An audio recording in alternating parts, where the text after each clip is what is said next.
Umaga morning na naman mga kuya. Good vibes lang. Ganyan ba naman ang bubungat sa umaga mo eh? Gaganahan ka talagang maglinis. Ngayong araw mga kuya, naisipan kong linisin na yung ating mga headset. Meron kasi nagre-reklamong player na parang makakagat na daw ang mga to. Kaya ang ginawa ko, nilinis ko isa-isa, pinagtatanggal ko yung mga foam.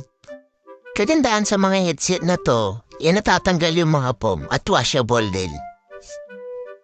Kaya pala sabi na nangangagat daw yung mga headset.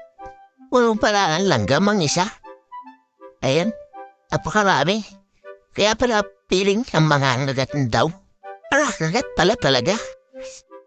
Tapos nung dininis ko na din yung isa, ay meron din pala napakaraming langgam. Buti na lang at natanggal ko agad to, hindi magaan tenga ng naglalaro. Sinubukan kong amoyin yung isa, hindi naman sila ganun kabaw talaga. Yung isa amoy mahal na araw, yung isa alimong. Kaya pala yung sa player lagi doon sumasakitan tiyan. O ba naman naamoy mo yung alimong, hindi sasakit ang tiyan mo. Karamihan naman sa mga headset dito, amoy ano lang tampo. Amoy nagtatampo lang. Kaya ang ginawa ko, inugasan ko ng mga to, babad muna sa sabon for 24 hours. Para matanggal yung mga ano-ano dyan.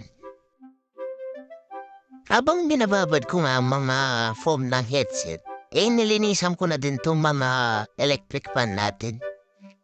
Ito kasi mga ganitong klaseng electric fan, kailangan laging malinis. Madali kasing masira mga to pagka napuno ng alikabok. Binalikan ko na yung mga labahin natin. Kaya alam may problema. Nagbabadya kasi low pressure area. Nako. Mahirap pa man din tong patuyuin pag di naarawan. Tahimik nga lang pala akong naglalaba dyan.